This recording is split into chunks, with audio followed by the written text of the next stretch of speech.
I'm not gonna lie, I'm pissed off.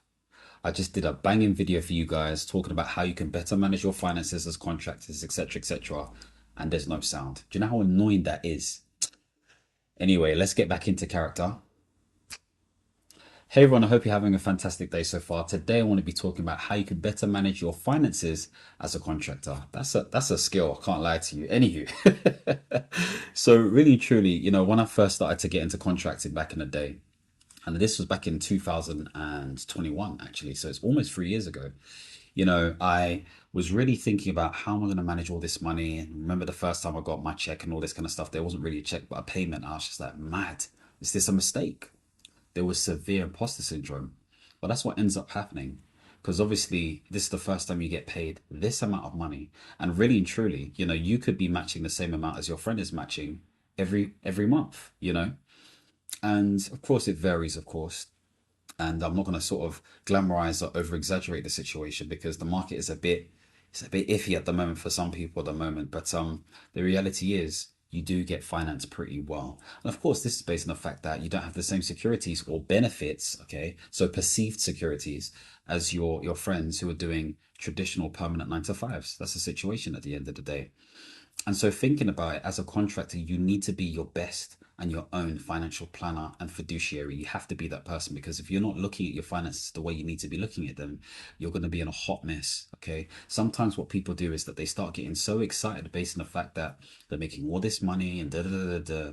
But really and truly, it's only as good as how you manage those finances. It means nothing if you're just spending like a rock star, like a footballer, when really you're not getting the same wages. You have to remember these people are on different levels. Okay. Yes, you may make 6 figures or whatever it may be. That's great. But 6 figures is not enough to be considered as crazy rich. I know that sounds like really elitist or whatever it may be. Yes, it's better than most, but it's still not at that level. These days, the new millionaire is a deca millionaire. It's that simple. Anywho, rant over, point being made. I just wanted to highlight that stuff. Now, of course, the main difference between a permanent traditional employee and somebody who's working as a contractor is the mere fact that the contractor is not on the payroll of the end client organization. It's that simple. They're not on the payroll. And of course, as you've heard me bang on about many, many times before, and if you haven't, you can check out some of the other videos. There are two types of contractors. Okay, there are a few more, but I'm going to talk about two main types. The types that I call conservative contracting. Okay, you got the inside IR35, which is the person who is doing a job that is deemed similar to somebody who's working a traditional permanent 9 to 5. You've also got the outside of IR35 contractor, the person who is treated like a business according to HMRC. And so the difference between the two is that the tax system is the same for those individuals who are inside IR35 as those who are permanent traditional employees. So they're getting taxed the same way. There's no difference because HMRC sees their work similar to those individuals. Whereas that those people who are outside of I-35, they're treated like a business. And so they're really getting 20% corporation tax, okay, of time of making this video, in addition to income. I think it's income tax, and that's about it. But again, I'm not an accountant, I'm not a financial advisor, I'm not qualified in any way, shape, or form. This is just from memory and my own experience. So you need to speak to those different types of people. Okay. But remember, obviously, if you're working outside of IR35, then you need to consider things like business expenses and all that kind of stuff there. And you can use different tools like, I think it's QuickBooks, Zero, maybe even Tide now. I think there's a payment option, whatever it may be, to really sort of like check your expenses, look at the different categories and all that kind of stuff there, tag for invoices, blah, blah, blah, blah, all of that kind of jazz. Now, before I used to use Money Dashboard. For those of you who used to use Money Dashboard, it was an amazing tool. They don't have it anymore. They've got this other thing called Money something. It's not quite the same. But anyway, let me not, get on anyone's nerves. But point being made is you need to be able to manage those different expenses. Now, of course, if you've got an accountant or you need to get an accountant, you need to get an FCSA approved accountant. You want to check for those types of people online. Okay, search for FCSA approved accountants. Typically, they'll be able to manage your umbrella company, which is typically for inside of IR35 individuals. So umbrellas are basically limited companies that do all of the management between the agents and the end clients. So the organizations that you're doing the works for, they manage the contracts, they run the payments and all that kind of stuff there. They give the bit to the agent, all of that kind of jazz. They're the ones managing all your money. and sort of like making sure, taxes and all that kind of stuff there is done properly. And there's usually a fee that goes towards them anyway. I think it's based on the frequency of your payment. So if you're getting paid weekly, then it may be anywhere between 12 to 18 pounds a week. It just all depends. If you're outside of IR35, of course, FCSA approved companies do the same thing because they manage both, or they can do both, and they'll do all of that stuff there. They'll even be able to set up your limited company for you for, I think, like £100 or whatever it may be, but you can do it yourself and you can just pay £14 on gov.uk if you're looking to do that. But coming back to the finances bit, again, usually if you're trying to sort of plan your finances and you're getting into this for the first time, typically you want to make sure that you get an illustration from these individuals, from these accountants. You can speak to them for free, and because you would have done your market research based on watching some of the videos I did before, or spoken to different contractors, you would understand what type of rate you should be charging, okay, on a day basis, whether that's inside or outside of IR35. And they can do an illustration for you for both, so you can get an idea of what you might take home. They're never perfect, and they're all based on their own sort of like FCSA approved organizations. But again, every setup is different, so you're not going to get a perfect sort of like setup, okay? Now, of course, when it comes to the inside of IR35 stuff, there are different benefits that you may get. Some of those benefits included in your umbrella company, because you are working for the umbrella company under the eyes of HMRC, but you're not doing services for them.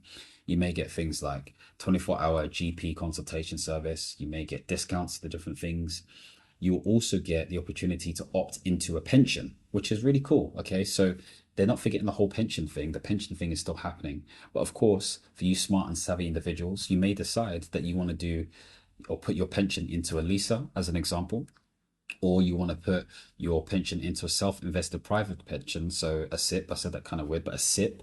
So look into this stuff. You want to check things like Money Saving Expert and all that kind of jazz to sort of like get a good idea of what those look like. So have that sort of like clear sort of thing in mind. Now, of course, when it comes to insurances and stuff, when it comes to, mainly being outside of IR35, there are different types of insurances. So number one, there's IR35 insurance that applies for inside and outside, because sometimes you may be in a setup where actually, even though the agent or the end client organization are saying, oh, this is an inside or whatever, it is actually your responsibility. Okay, it doesn't feel that way, but it is actually your responsibility. And if it doesn't feel like you're doing an inside or outside job, don't do it. Okay, maybe not don't do it. But the point I'm making is just be cautious about that, because sometimes HMRC can do a random check. They rarely do it, but they can do it in order to see whether you're integral in terms of your tax status, so to speak. You can check online, but I wouldn't, because yeah, I just wouldn't. Do what you want. I'm not giving you advice here. But obviously all of this stuff just goes on record and stuff. So you just have to be careful into some of this stuff. You just want to talk to the right people to ensure you have the right advice all the time. Okay. Now, the other thing I wanted to highlight in terms of insurances is public liabilities insurance and professional indemnity insurance. So, of course, if you're doing things in public around other people, events, giving professional advice, all of that kind of stuff there, it covers you for some of that stuff. And of course, there are different brackets that you fit into. Make sure you're under the right bracket. You can go to places like Knightsbridge for more information on this stuff. I think they're sort of like leading within the space, but again, I'm not affiliated with them in any way, shape, or form. I may get affiliate link with them at some point, but yeah, we can talk about that later. Now, what's really important is that you have to have some way of being clear about what may come into your account. Okay, so the way I do this is I usually typically do an export from the place where I submit my timesheet. Okay, so what happens is that when I export my timesheet, it may show me exactly when that timesheet was signed, who it was signed by, when I'm likely going to get paid, and the amount that should come into my account or has come into my account. It depends what sort of setup you've got.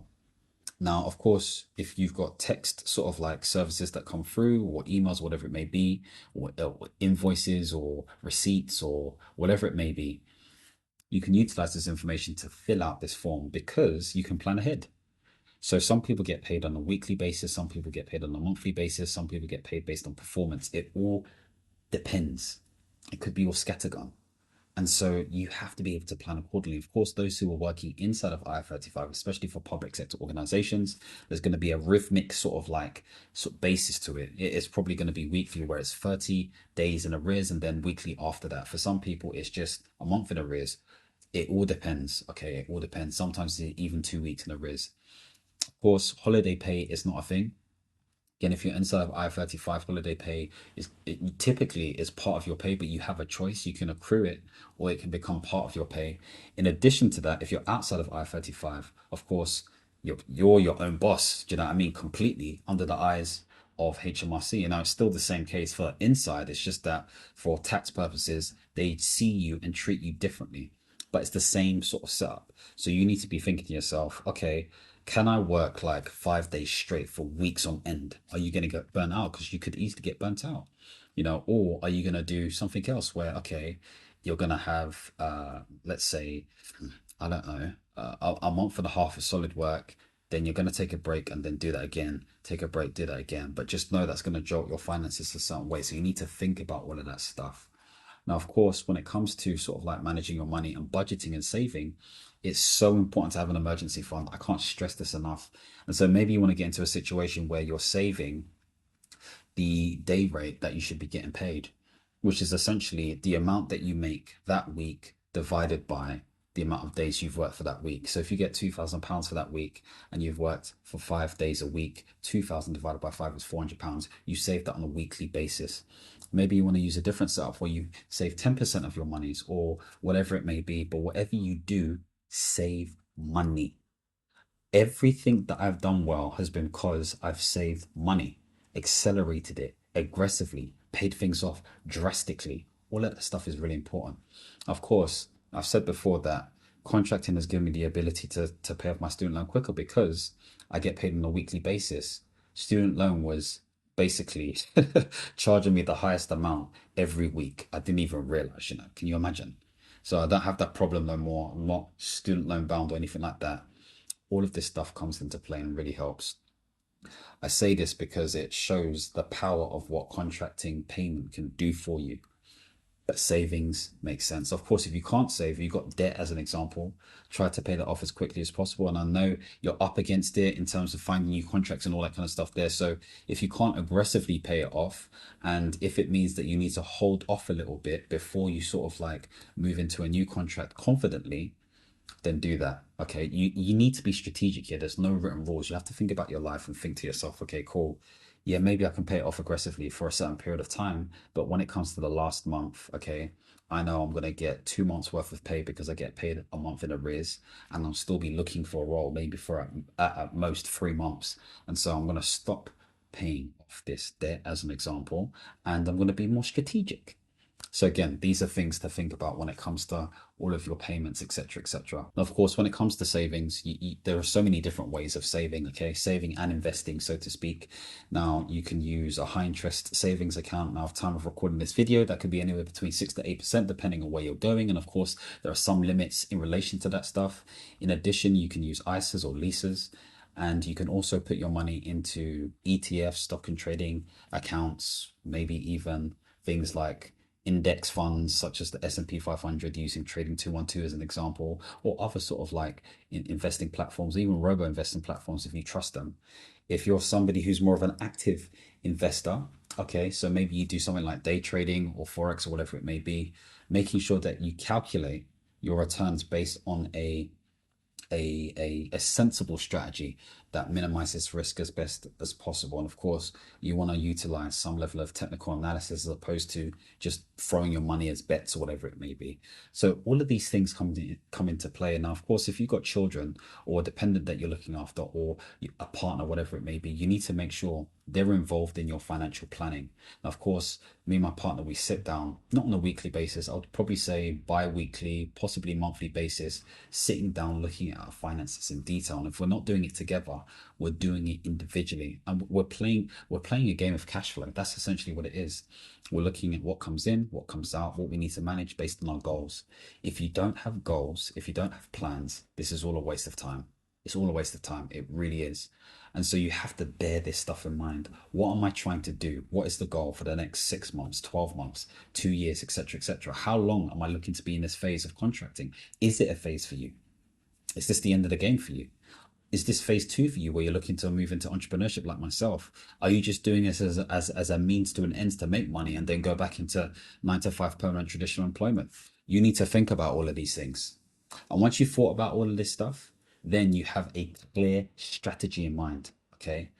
What I will say is, if you're not planning with your partner, whatever it may be, okay, and if you haven't found other contractors to talk to about this stuff, whatever it may be, get an accountant. Okay. You may be paying £25 a month. You may be paying £300 a month. Who knows? But get an accountant that is FCSA approved and understands contractors. Really, really, really important. Sometimes they may even charge you anywhere between £500 to £2,000 a year. It just depends. I'm not the accountant. Go and find one. If you're like, oh my gosh, these prices are crazy, you're only going to know if you find an accountant. Don't be shy. Don't be silly. Be practical. Be sensible. It's better to pay for this stuff than rather just sort of like try and do it yourself, because you're going to cry and you're going to get a crazy tax bill. I remember I tried to do that before I did contracting and I started my business and stuff. And HMRC was like, two strikes, one more strike, you're out. Yeah, I got fined. It happens. So don't try and do it yourself. Some people may be like, oh, you're done for doing it. And so this.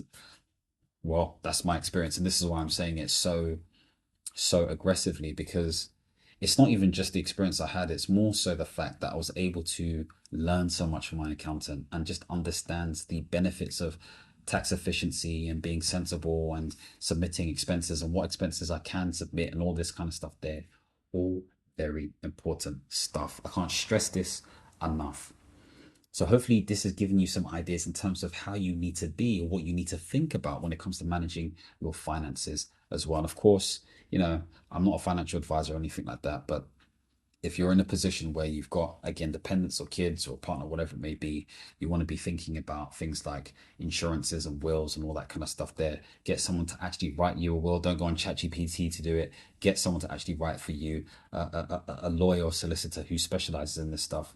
When it comes to your insurances, think about things like life insurance, health insurance, critical illness, all these different things. Income protection, of course. Income protection is a bit different for contractors, of course, and I think since the pandemic it's slightly changed, where it's not necessarily based on you not having a job, so to speak, but it's based on health conditions and if you get COVID or whatever it may be. So it's slightly different, and this is why savings is going to become very, very important. But when it comes to critical illness or health insurance, there may be a condition that you have that you will need health insurance for, and you want to make sure that it's the right type of health insurance. Or maybe you just don't have the funds just in case you get severely ill, or maybe you're in a situation where actually your leg's chopped off, or you're in a really bad accident, okay, and now you can't do certain things.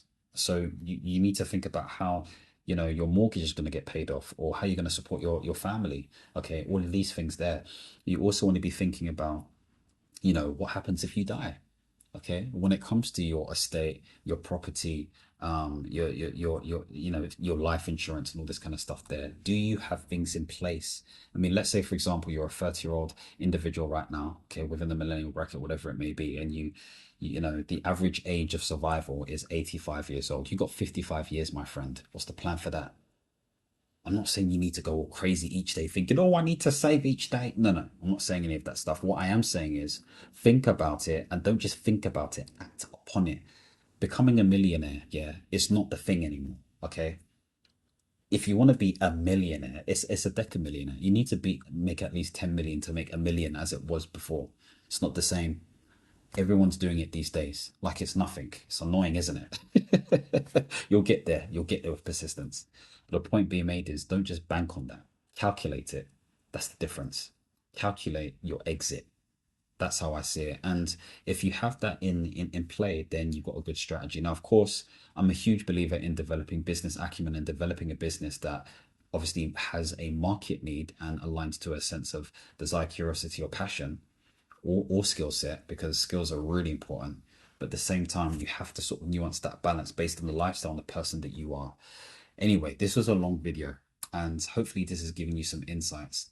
Now, of course, if you see yourself a leader and you want to think more strategically, act more ethically, and essentially raise performance for yourself and possibly your teams, then you may need my performance coaching service. Now, of course, I take a deep dive not only into your life, but also your career and your business in order for you to be more effective and have operational excellence in order for you to really raise your game. So if this is something you're interested in, then I have a set coaching program that we can go through and we can really make a difference to your life, especially this year. Of course, I'm not looking for anyone who's just, just trying to see things and all. No, I want winners. I want people who are willing to make a change in their life. So if this is you, or if you know somebody who's like this, then again, click on the link below and yeah, we can have a conversation. If you want to see more videos centered around portfolio careers and life management, don't forget to subscribe and hit the notification bell. And as always, my friends, understand, reach, and expand. Peace.